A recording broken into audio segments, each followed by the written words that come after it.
Hey everybody, KC here. So I want to talk about an issue today, and I want to be very clear up front. I do not have a solution for this problem, but I do think it's a problem that needs a solution, and just smarter people than I are going to have to come up with it. So yesterday I was enthusiastic here on Morning Newsbeat about a customer email that was sent out by Stu Leonard's. And in part of that email, they highlighted a store employee named Pierre Filitas. And Pierre is a Haitian immigrant. When he came to this country, he did not speak English. And he's now a 35-year Stu Leonard's employee. And he started out sweeping the parking lots. And Stu Leonard's obviously saw something in him. And 35 years later, he runs the company's kitchens. It's really a remarkable story. And it's kind of one of those only in America stories, right? Well, I got an email from a Morning Newsbeat reader who said that, yes, Pierre Filitas, I'm going to quote here, had been rewarded for his hard work and his dedication. I'm sure he did not feel entitled to pay increases due to just showing up, unquote. The same reader in another email, and he was reacting to the stories about the labor strife in Southern California, basically argued that things will not go well for the unions. And and again, I quote, maybe these workers should be thankful instead of entitled, that their employers worked hard to manage through this crisis to keep them working instead of demanding more for the same or less productivity. And he added, to those workers, if you want more, earn it. Stop looking for free lunches, unquote. So this troubles me on a number of levels. First of all, let's give credit both to Pierre Filitas and to Stu Leonard's. Pierre obviously worked really, really hard. He had to learn English, and he rose to every challenge and every opportunity that Stu Leonard's gave him. But Stu Leonard's gave him those opportunities. Clearly, they invested in him so that he would feel invested in the company. And that's really, really important. He was an asset to Stu Leonard's. He wasn't a cost. And I wonder how many employees in the Southern California stores that are involved in this labor argument and may be feeling the effects of a strike, I wonder how many employees actually feel invested in. How many of them feel like assets to their companies instead of like costs to their companies?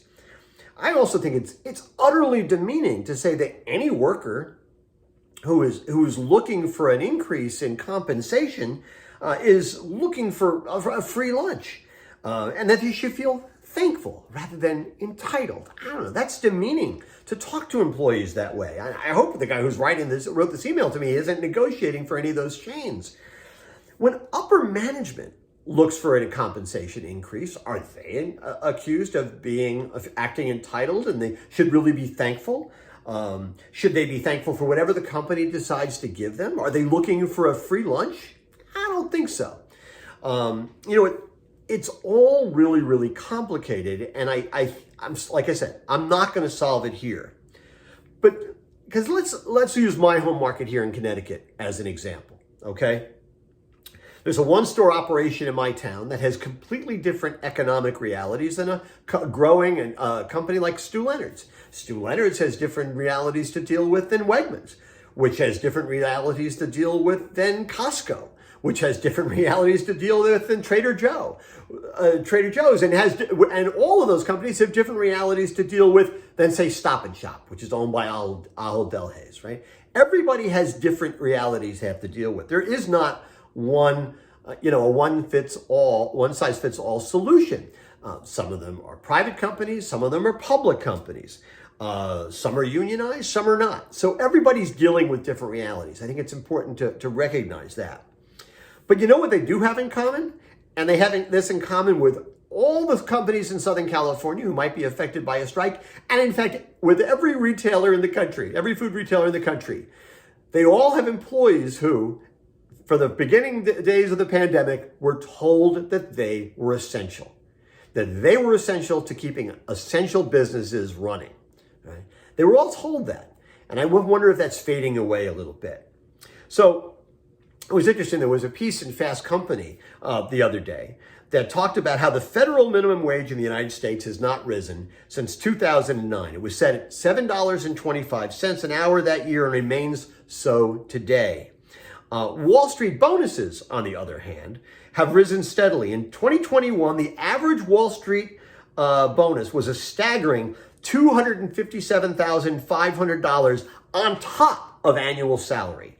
And basically, Wall Street bonuses are up 1,743% over the last 36 years.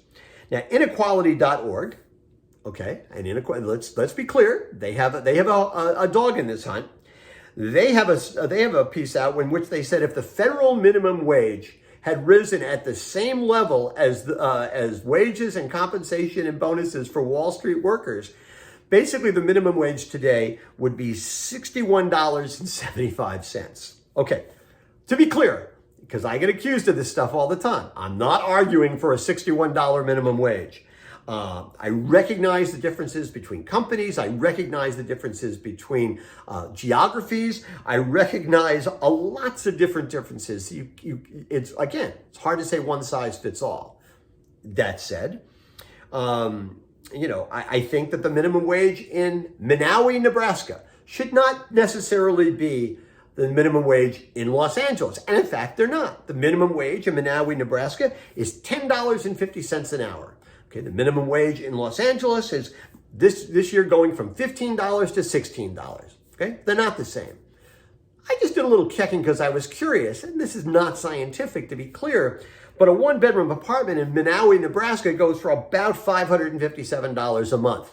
A one-bedroom apartment in Los Angeles, about $2,500. Okay, again, it can be a lot higher, it can be lower, it depends on where in Los Angeles you live. They're not the same place. But let's stipulate that, and let's understand that you can't apply the same rules to both places. But that said, could you look at the minimum wage in LA and say, well, wait a minute, should it be higher based on certain market realities?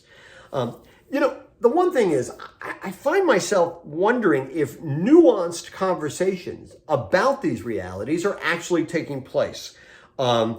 I understand. I totally get the idea that corporations need to maximize profits. I believe in that.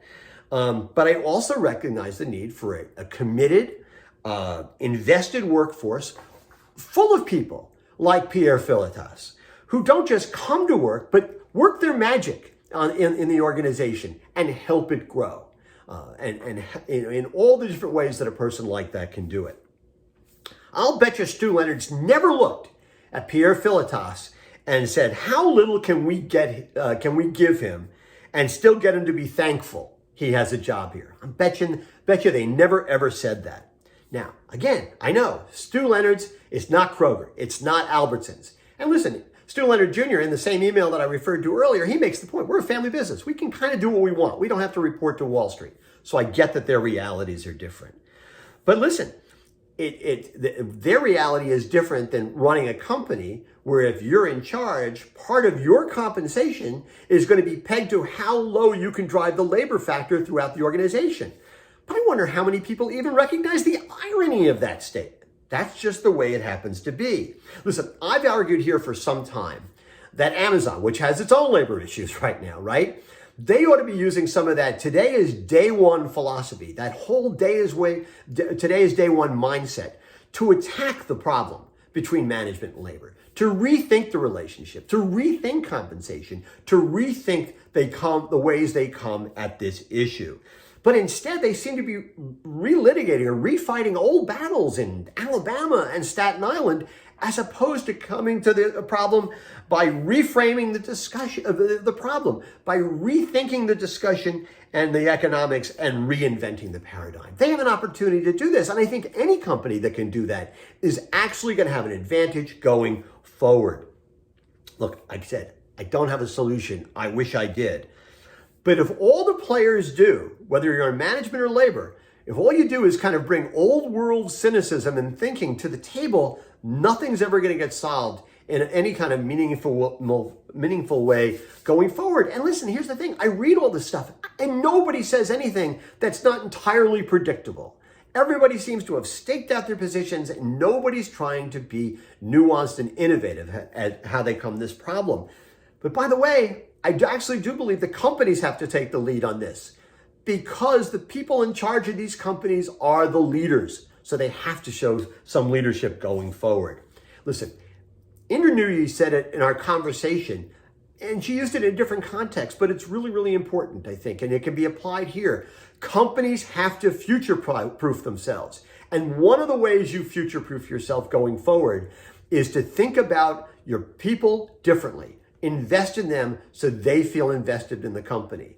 I think it is less about money than it is about mindset. And it's less about, the bottom line than in coming to hold the conversation with a different level of innovation.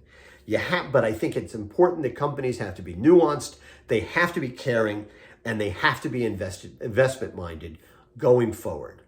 Otherwise, we're going to end up fighting the same old battles, and I'm not sure anything is going to be solved in a way that's meaningful. Anyway, this is a long diatribe on my part. That's what's on my mind this morning. And as always, I want to hear what's on your mind.